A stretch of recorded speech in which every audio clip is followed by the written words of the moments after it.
Friends, good afternoon, good morning, and good evening to those joining us here in Israel. My name is Gidon Hersher, and I serve as the Vice President for Philanthropy at the University of Haifa. I'm grateful to my team for allowing me to open this important conversation, one that has both professional and very personal meaning to me. So I sit here today in front of you not only as a university faculty member, but as a proud Israeli, a proud American, and I hope that you will feel the same, if not now, then by the end of the conversation. This conversation is a rare one, and it is long overdue.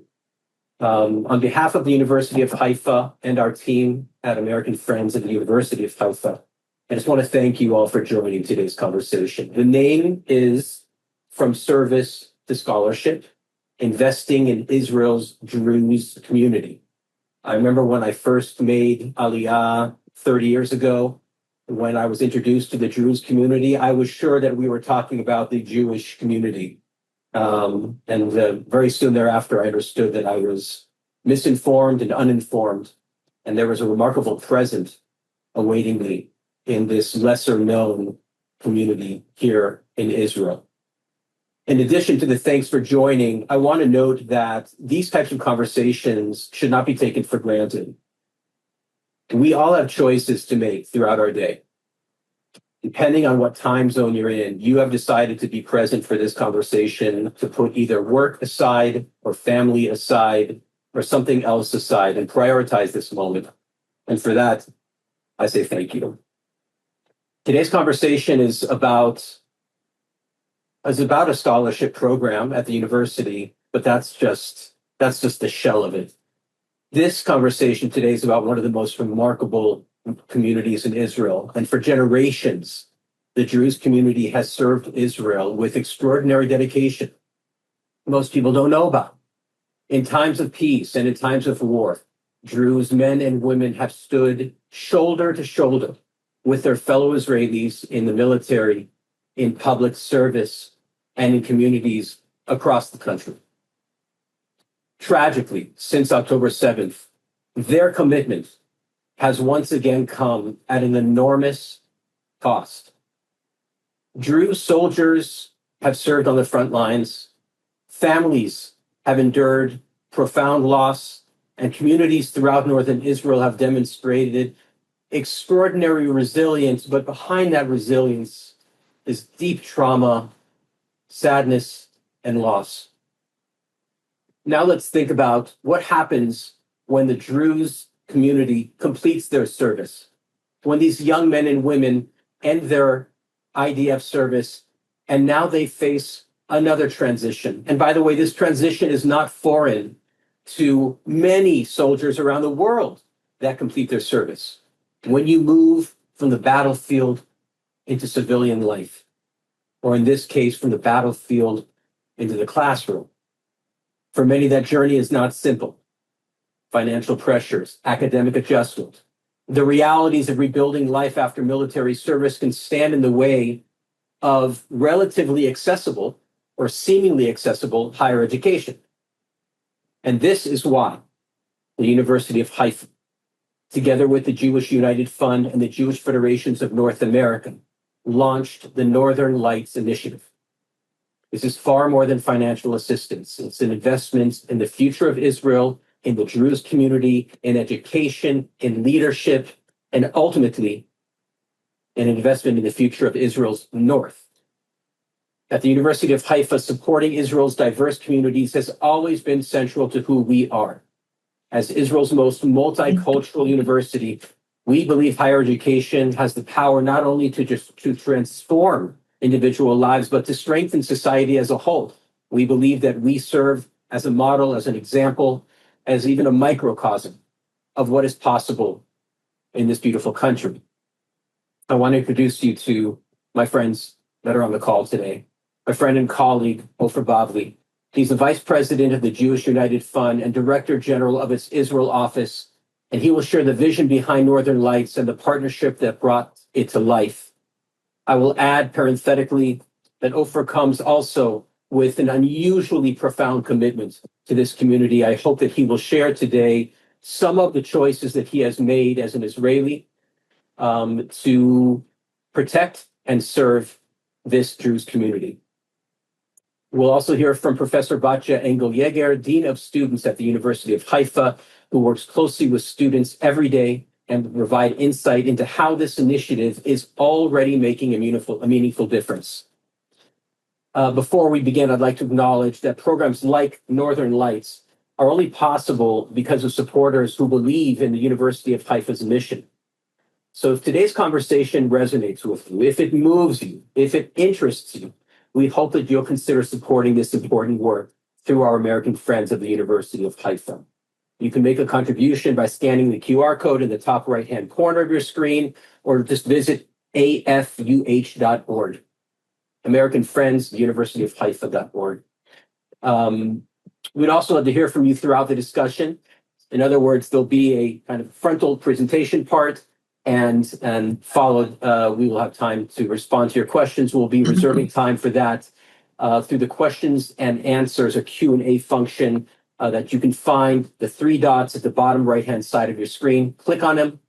You'll see Q&A option. Press on it and share your questions with us. We'll do everything we can to answer those questions. And now, without further ado, it is my pleasure to turn the program over to my friend and colleague, Keith Babich, Director of Development at American Friends of the University of Haifa, who will moderate today's discussion with heart and soul and mind. Keith, over to you. Thank you so much, Gidon, for that introduction. I really appreciate it. And I just wanted to extend my thanks to everyone for joining this very important webinar today. And I thought it might be a good idea to jump directly into some of the content. And Ofer, I have a question for you. The Northern Lights program brings together the University of Haifa, JUF, JFNA around a shared mission. I wanted to ask what inspired the creation of this initiative and why it's the right moment to make this investment. Thank you, Keith, and thank you all for being on this call on this very, very important topic of the Druze and how we are helping them all together. And I'll be remiss if I didn't mention, because not everybody knows, Jewish United Fund is the Jewish Federation of Chicago. So I'm very proud of that fact, but not everybody knows it's Chicago, Chicago, Chicago, Chicago. I had to say it. They pay me. What inspired the creation of Northern Lights? Look, the Druze community in Israel is a very small minority of only about 1.5% of our population, 150,000 people who are Arab by language, but of a separate religion. They're not Muslim, they're not Jewish, it's a Druze religion, it's a whole religion in and of itself, and it's a very tight-knit community. As Gideon said, extremely loyal, very, very Zionist. Back in the 1950s, they requested to be drafted by law into the IDF.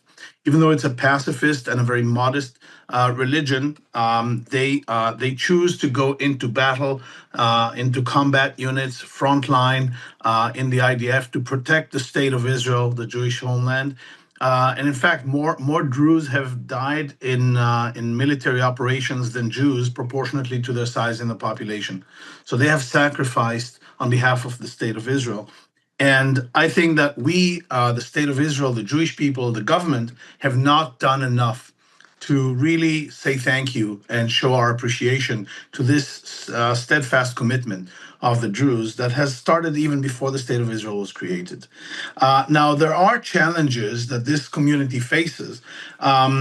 The first and foremost challenge which drove us to think of this program is the need for the men who are released from service in the IDF, and as I said, they all serve, the need for them to immediately go to work after their military service in order to provide and build a home. A Druze cannot get married unless he has a home of his own.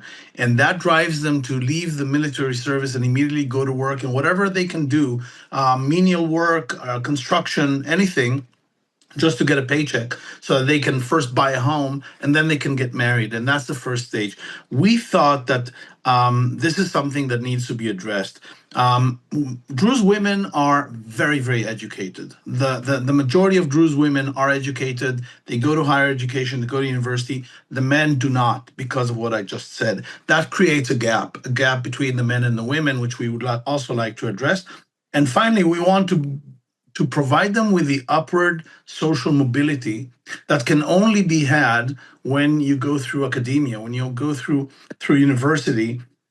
We want them to have the tools that will enable them to go to high tech, go to be engineers, go to be whatever they want to be in whatever university they want to be. But the first step has to be taken of taking them from the army to academia. Otherwise, they will immediately go to work, and that is the immediate impetus for this program. The war obviously created more need and more visibility of the need of the Druze community. And I believe that strengthening that community strengthens the state of Israel. It strengthens all of our society. And there's no better place to give the exposure to academia than the University of Haifa. It is close to home. It is close to the Druze villages. It is open to the Druze and, in fact, has a huge Druze population already. Sadly, mostly women, not enough men.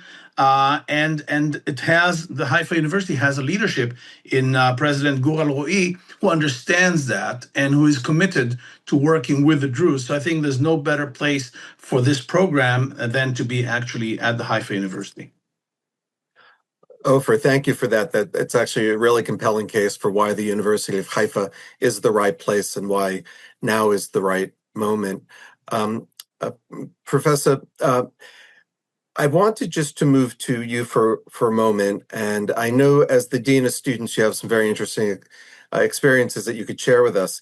As a sort of a front row observer to the experiences of the Druze students on campus, I wanted to ask, from your opinion, what are the unique opportunities and challenges that the Druze students encounter when they begin at the university following their military service? Yeah, hello everyone. First, I would like to say what a privilege it is to be here today with our partners and friends. And we are deeply grateful to all of you for sharing our vision and for helping making this unique opportunity possible. Regarding your question, let me start with a few important facts.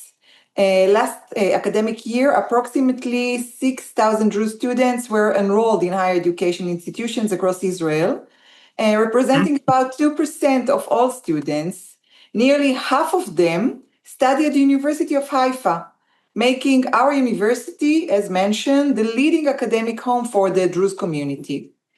Another important fact is that nearly 60% of Druze women pursue higher education compared with only 26% of Druze men. And this gender gap is not a reflection of talent or ambition. Many young Druze, as Ofer mentioned, dedicate several years to military service and then choose to enter the workforce or continue with military or security services career. For many, this decision is driven by economic responsibility. As Ofer mentioned, many of them have to support their families or save money to build their future homes. And as a result, higher education is often postponed or never pursued at all.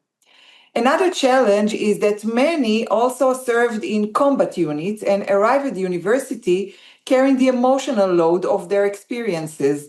Like many other veterans, they need time to adjust from military life to the academic environment. And at the same time, they bring exceptional strength, discipline, resilience, leadership, teamwork, and a deep sense of responsibility. And these qualities become tremendous assets throughout their academic journey.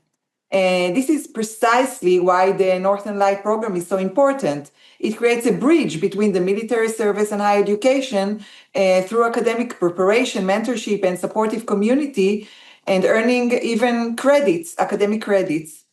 I would like to mention that the Dean of Students Office has all facilities and talent staff to lead this program and provide all needed services to the participants, like scholarship, dorms, leadership programs, and etc. and of course the connection with the academic courses.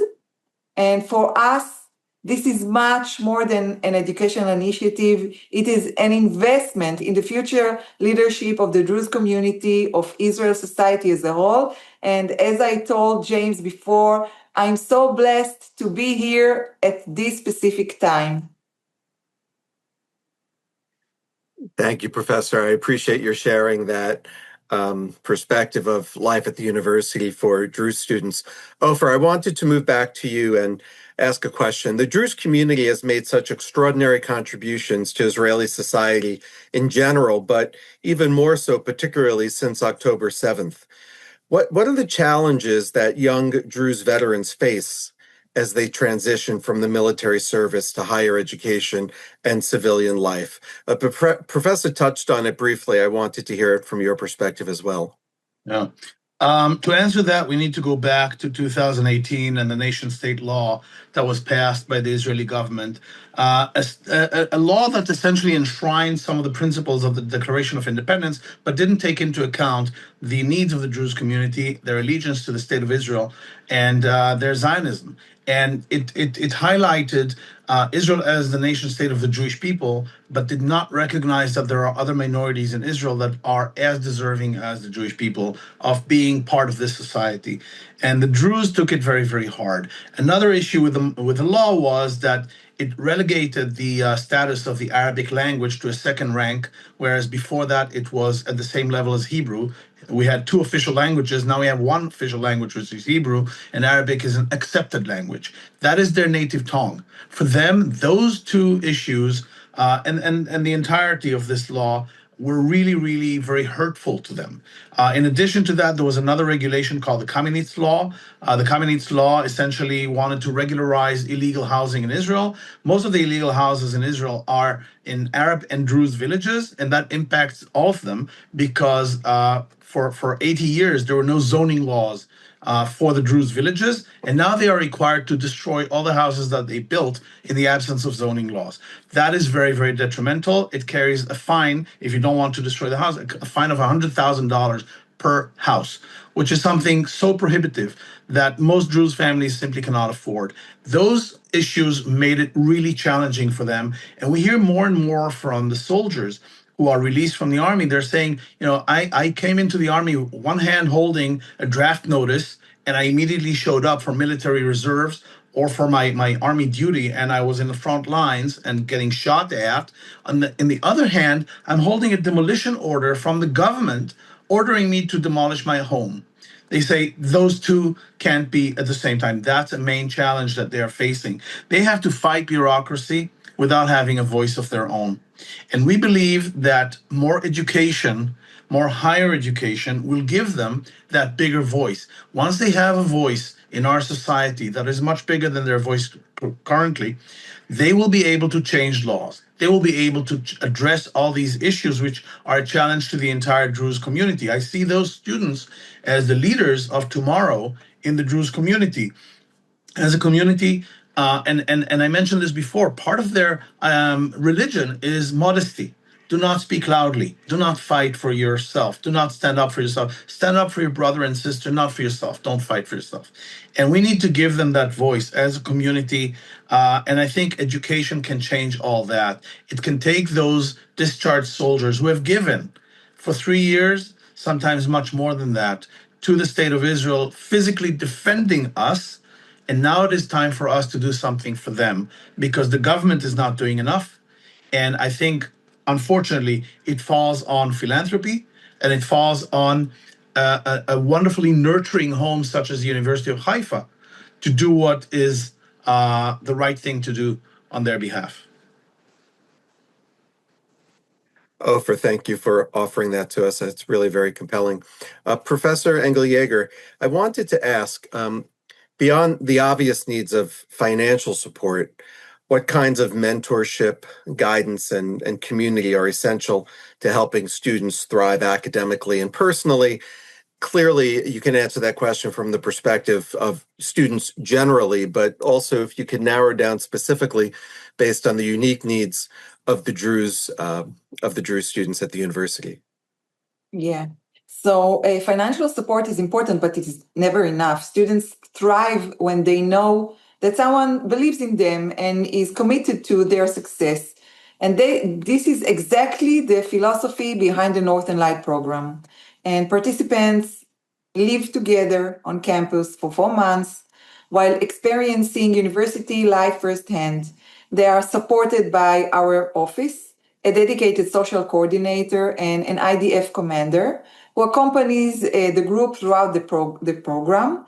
Academically, participants strengthen their English and Hebrew at the academic level, prepare for the psychometric exam. They already took the exam, and I hope they get great grades. And they take the university courses that can later count towards their degree program. They are introduced to innovative fields such as AI, computer science, cyber, law, economics, leadership, etc. And living in the students' dorm allows them to become part of campus life, building friendships, and experience the University of Haifa community. Beyond the classroom, participants meet distinguished academic and community leaders, take educational tours across Israel. They recently traveled to Jerusalem, a travel that also included a great opportunity to meet the President of Israel at his residence.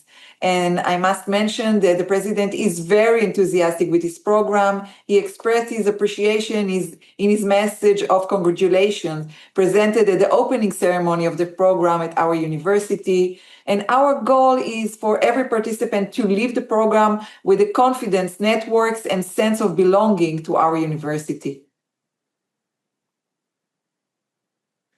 Thank you very much for that thoughtful response. Ofer, I wanted to switch back to you and ask, as you look ahead, understanding the way we've built Northern Lights and the way it's looking forward, what hope do you have for the success of the program, not only in the individual students and the individual lives and the individual family units that it will impact, but how do you see the impact on the entire Druze community? And then as you think about that, also talk about how the impact and the improvement of the Druze experience will impact the recovery of the North and the nation of Israel itself. Yeah. Yeah, so that's a very good question because it goes to our strategy. And the strategy is to look beyond the individual soldier into the entire community and, in fact, the entire north of the country. And when you talk about the north of the country, you're talking about the country itself. So, yes, the strategy here is far and goes far beyond this pilot year. And I do hope that we have the ability to fund many more years of this program because the impact will continue to grow and we will be moving the needle. We are building a cadre of mature, trained, educated men. And you know, as I said before, the Druze women are already there. They are educated, they are out there, but due to cultural differences, they do not take leadership positions on the national stage. That's a cultural issue. We have to be very sensitive to that cultural difference. We, in this program, are building a cadre of mature male leaders who will be able to stand beside the female educated women in the Druze community and together lead their community forward. As I said, there's nobody more deserving, and I think if you give them the opportunity, you will see that they excel. The Druze community today lacks a strong civilian and secular leadership. They lack role models. There is a spiritual leader, Sheikh Muafak Tarif, an amazing person. We are in close contact with him, and has been said that he gave his blessing to this program. But he speaks mostly to the religious members of the community, whereas other members of the community, the Druze community, respect him, but do not, follow his footsteps. And there is no civilian equivalent in the Druze community who can take that leadership role. They have members of Knesset, but they are dispersed into different parties. Their role models today, by default, are army generals and colonels who are Druze, who have made it to the top of the IDF, but they're not civilians. So there's that vacuum where there's no real civilian, secular, non-religious leadership for the Druze to look up to. We think that the graduates of this program could one day be those role models for the entire Druze community, whether they are researchers or high-tech entrepreneurs or engineers. We want to build that leadership for the future. Chicago Federation is already in this process. We've created our own leadership training program for 15-year-olds. It's now finishing its third year. It's a 10-year program. 25 kids every cohort, and they will join the participants of Northern Lights in being the future leaders of the Druze community. We've launched a legal clinic for the Druze. We've brought emotional support and therapists to the Druze villages following October 7 because of the trauma that they are suffering. We've brought a medical clinic to a Syrian Druze village across the border. That's all Chicago. And Chicago saw this program, Northern Lights, as something that could really be a highlight to build the North, not just the Druze community, but actually empower the entire north of the country, which, as you know, has been devastated in the last 3 years of war. And that has impacted hundreds of thousands of residents in the north. And I think that by supporting this program, we are going to be putting out forces of strength and energy and innovation into the entire northern part of the country. And I think that will benefit all of society. Thank you for expressing that absolutely beautifully. I wanted to ask you, Ofer, also, could you just speak a little bit about, as we talk about the importance of a program like this to help strengthen and build Druze civil society, can you speak about the support or the partnerships that we have with the existing leadership of those Druze communities, how they look upon programs like this, and how they see this type of a partnership? So first of all, it's important to reiterate that the supreme religious authority in the Druze community, Sheikh Muafak Tarif, gave his absolute 100% support to this program. He came to the launching of the program, and we had discussed this with him even before launching to get his blessing, and he is 100% on board. He himself said at Haifa University, he said that this is the key to the future of the Druze community.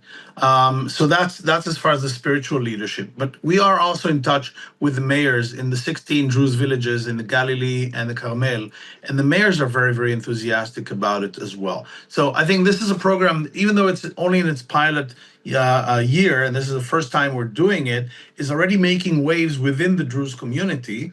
Hopefully, that's something that we can continue next year and in the following years, because honestly, doing this as a one-off is not going to move the needle.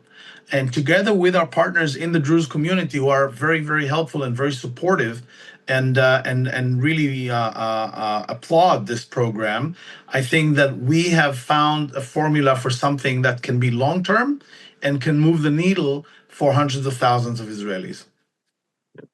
Thank you so much, Ofer. Professor Engel-Yeger, I wanted to move to you and ask you, when you think about the students that are participating in Northern Lights today, what gives you the greatest sense of optimism about the future of Israel's Druze community?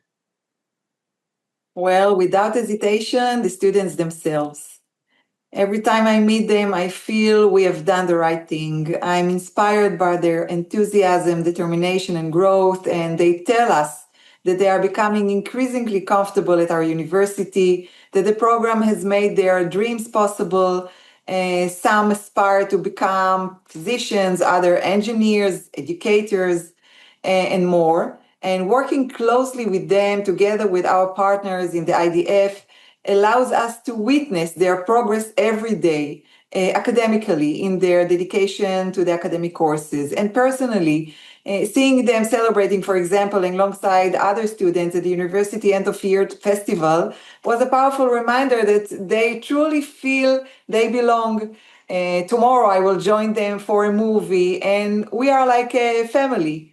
When I look at them, I see the next generation of Druze leadership, and I see young people who will strengthen the communities and contribute to Israel economy and society and serve as role models for future generation. And this is why I'm so optimistic. I must say that the Northern Light program demonstrates what can happen when talented young people are given the opportunity and the support. Yeah.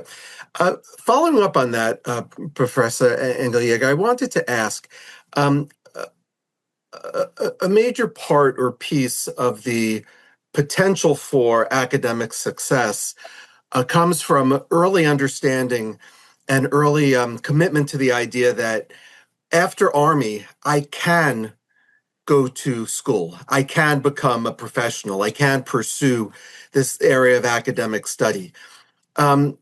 Just understanding sort of an American equivalent of individuals coming from lower socioeconomic backgrounds, the importance of an early intervention. How important is it for Druze students, or specifically male students, to begin to hear the message as early as possible that they can pursue an academic career, that college or university is an option for them? And if so, what type of interventions are there at that level? Well, it's very important to start as early as possible. First, to enable them to taste the beautiful environment and opportunities of the academia. And we are very happy to do that in our university, which is the University of the North. And as said before, we are like neighbors. We are in the same neighborhood with many Druze coming from Dalyat el-Carmel or Osfia villages. And it is very important to promise them that if they come to the University of Haifa, they will receive scholarship, academic support, emotional support. As I mentioned before, many of them are coming from combat units and they need this emotional support.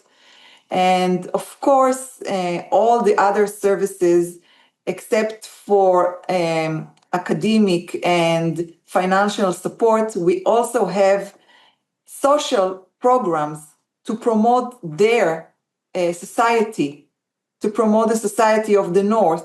And we give their this wonderful opportunity. And I believe that if they are exposed to all these amazing opportunities, they will feel comfortable.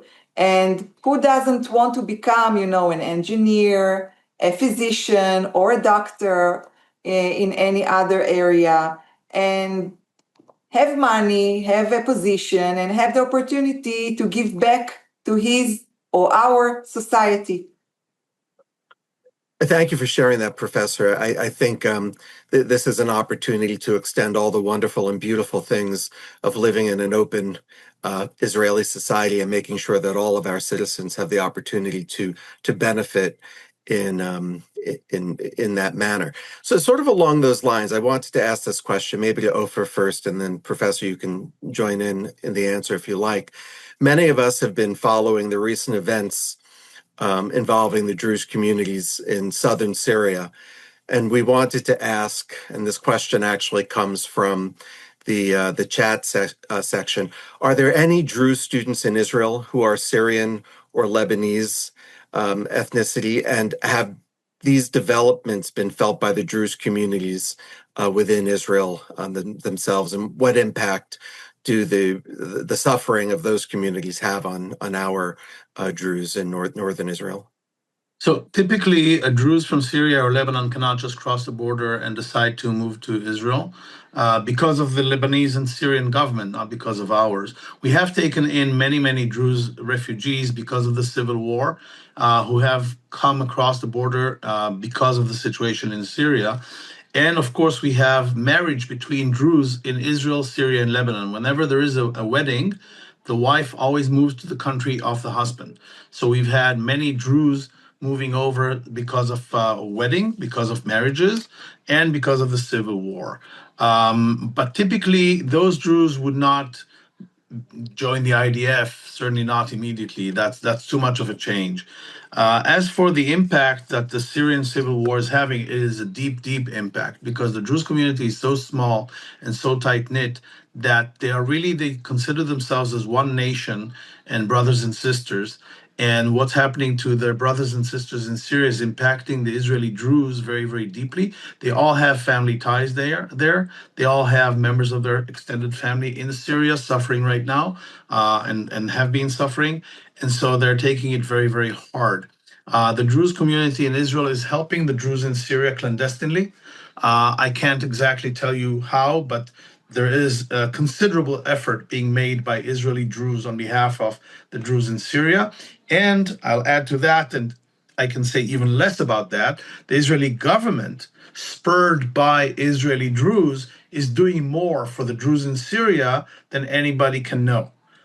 And the government is doing a lot. I mentioned briefly that Chicago Federation brought a truckload of medication into Syria for the Druze. Of course, we did that with a green light from the Israeli government and the Israeli army. But you can be sure that much more is being done because the Druze in Israel are asking for it to be done. Thank you, Ofer. And I know one of the features of Druze society in general has been a deep patriotism for the country in which they live. Regardless of whether the country is Syria, Lebanon, or northern Israel. I believe it's fair to say that the governments of Lebanon and Syria don't repay that patriotism to their Druze communities generally. It's actually not correct, not exactly correct. As you said, they are extremely loyal to the ruler wherever they are as a matter of self-preservation. That's something that they've had to do for the last 1,000 years because they were always persecuted as a splinter group from Islam. They were considered heretics by Muslims wherever they went. In fact, in Israel, it's the only place where they are really, truly safe and flourishing and never persecuted. But they've had to always be very loyal to the rulers in order not to give them a pretext to persecute their minority. So in Syria, they were always very loyal to the Assad regime. In Lebanon, they are part of the system in Lebanon as well. Once the Assad regime collapsed and Julani came in, he immediately started fighting against the minorities, including the Druze. So they show no loyalty to him because he's fighting against them. As long as he doesn't accept them as full members of Syria, they will not show allegiance to him. Once he consolidates power in Syria, and we believe that's going to happen, and once he accepts all the minorities in Syria, including the Druze, as members of his society with all the rights that are that they should have, then they will be loyal to him. You can be sure of that. And that's okay. They will be loyal to Syria. The Druze in Israel are loyal to us. It's fine, and we have no issue with that. We will continue to support them as long as they are under attack. Thank you for sharing that, Ofer. I think that's a really good basis to understand. Professor Engel-Yeger, I wanted to transition back to you and ask a question about the scholarship program, Northern Lights, and why it's important to create a program specifically for Druze veterans rather than broader scholarship initiatives. And then this comes from one of our participants asking specifically if there are particular fields of study that many Druze students are interested in pursuing. Or does it support students across all disciplines? So I guess maybe one way to answer it also would be, where's the energy coming from the Druze students in terms of the areas of academia that they may be interested in specifically? I know we're hopeful in speaking about engineering and IT or computer science and medicine, and we have so many of these wonderful subjects for students to study, especially at the University of Haifa and across the rest of Israel. But what are we seeing from the community? And again, why is it important to target the veterans specifically? First of all, to say thank you for being our partners and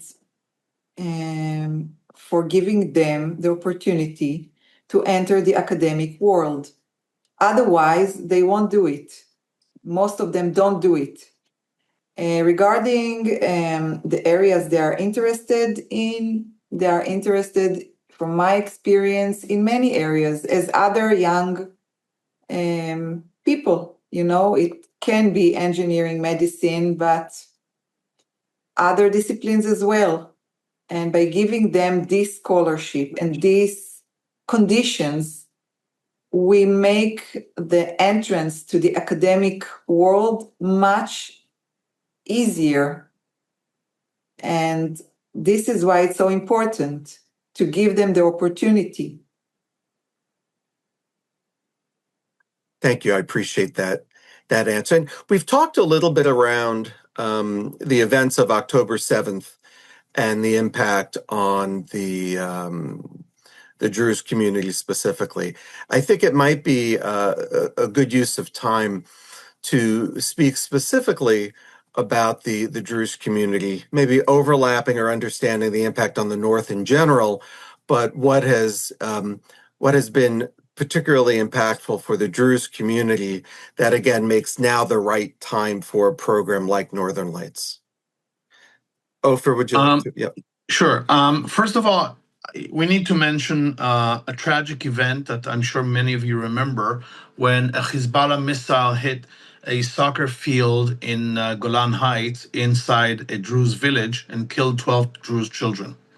12 young Druze, 10-year-olds, 11-year-olds were playing soccer in the field, were directly hit by a Hezbollah missile. 14 Druze have been killed in battle in this latest war.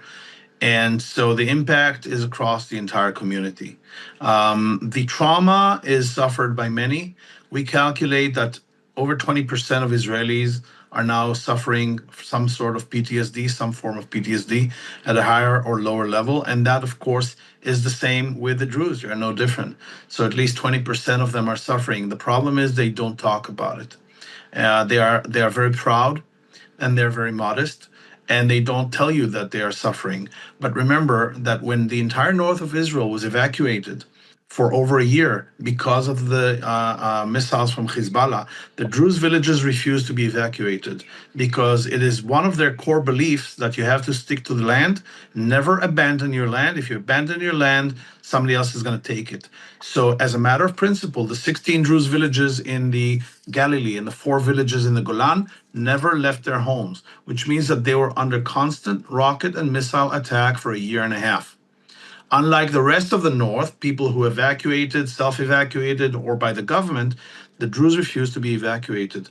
Imagine the trauma of a Druze child living in one of those villages, sometimes 2 or 3 miles away from the Lebanese border, under daily and nightly rocket and missile attacks, and the parents are saying, we're not leaving, we're staying here. They stayed in the shelter for a year and a half. Think what that does to the children. Think what that does to their parents. Think what that does to their elder brothers who are fighting in Gaza while their family is sitting in a shelter in the north under rocket fire, refusing to evacuate.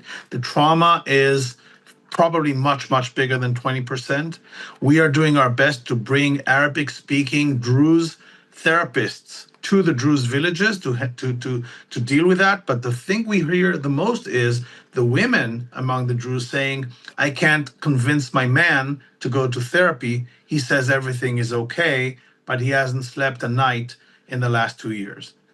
That's a challenge. This is a very proud people, and we're doing everything we can to help them. And I think that, it's all a puzzle, and this is one piece of the puzzle. This program is one piece of the puzzle to bring resilience and bring strength and bring power to this community.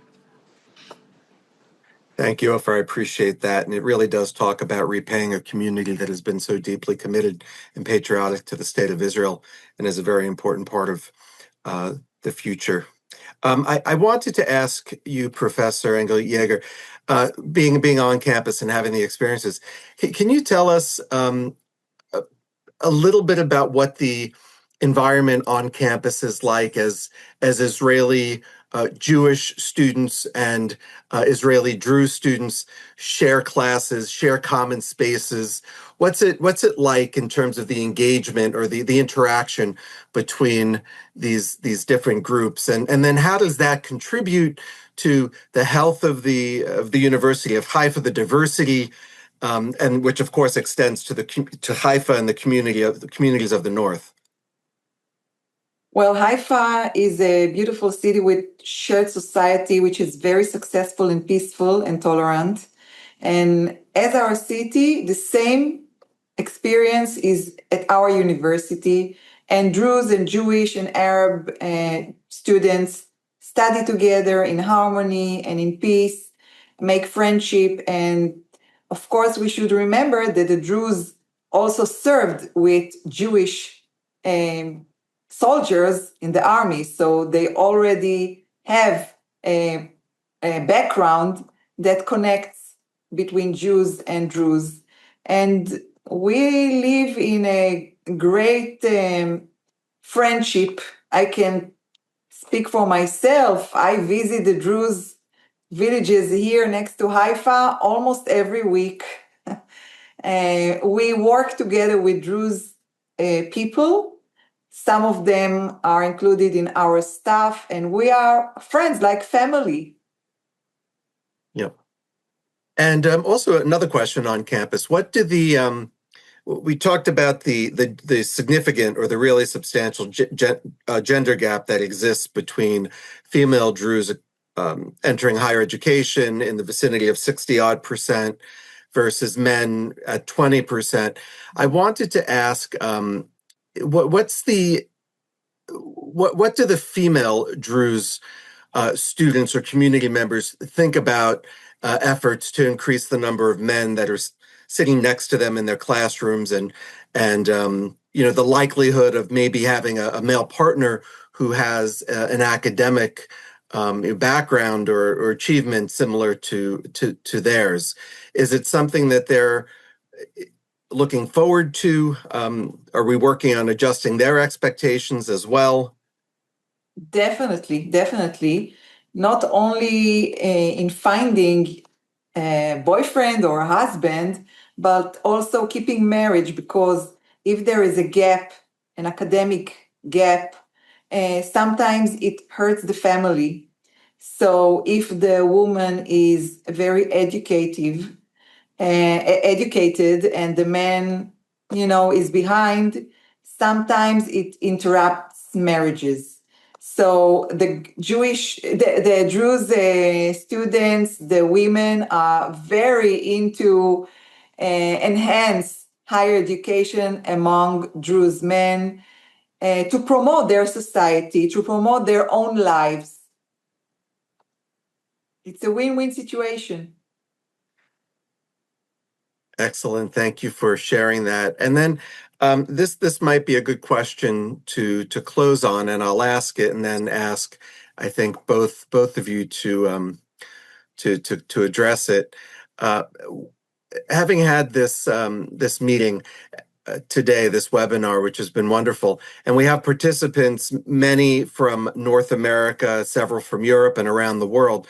But what do you hope our supporters around the world take away from this discussion today about Northern Lights and then about the Druze community in general? In other words, what would be your call to action, or what would be your hope that our participants walk away with? Ofer, we'll start with you. So first of all, it goes without saying that a program such as this cannot exist without philanthropy.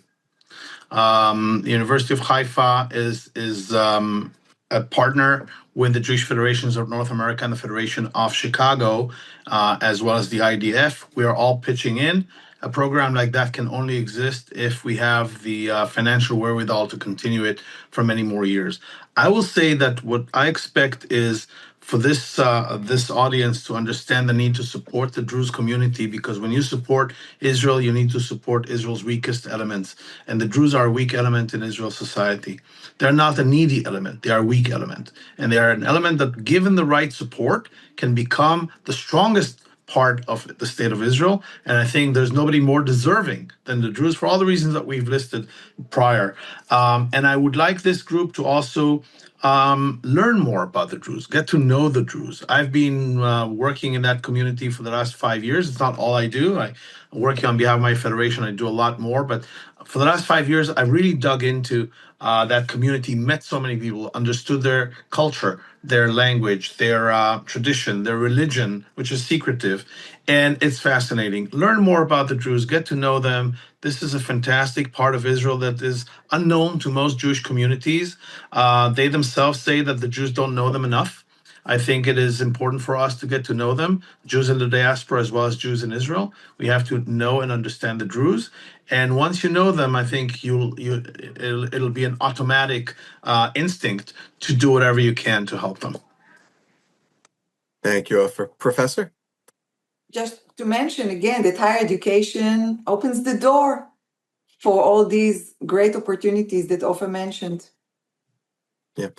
Thank you. And before I bring it to a close, there's been a lot of interest in the chat section, so I think it may be worthwhile to revisit it somewhat. A lot of folks are asking specifically about the mental health needs and the emotional needs of this community, and I think it's maybe important just to mention again the type of work that the University of Haifa is doing to address these types of needs in general, and then of course specifically with the Druze community because of the uniqueness of the type of challenges that they've had. And I will say that the University of Haifa generally is focusing very, very heavily on PTSD initiatives and helping to repair in general the psychological trauma that Israelis have faced in the last several years since October 7th. There's a variety of projects, and PTSD treatment is a very, very deep focus. Yes, at the University of Haifa, but not just at the University of Haifa, but it's becoming more urgent and more an area that needs to be addressed. Let's answer the question, Professor. I'll give it back to you again, speaking about the support that we're providing in that area. Yeah, so under the Deans of Students Office, we have a psychological unit with professionals speaking Hebrew and Arabic to provide services in mother language for those who would like to receive the service in Arabic. And we also won in a program of a resilience center, and we performed many programs to elevate the resilience of all students and especially minorities. So we are very happy to say that we get an amazing feedback from the students about the help they receive from our psychologists, and we are here for them. Excellent. Thank you so much, Professor. Ofer, did you have any final remarks or comments as we're...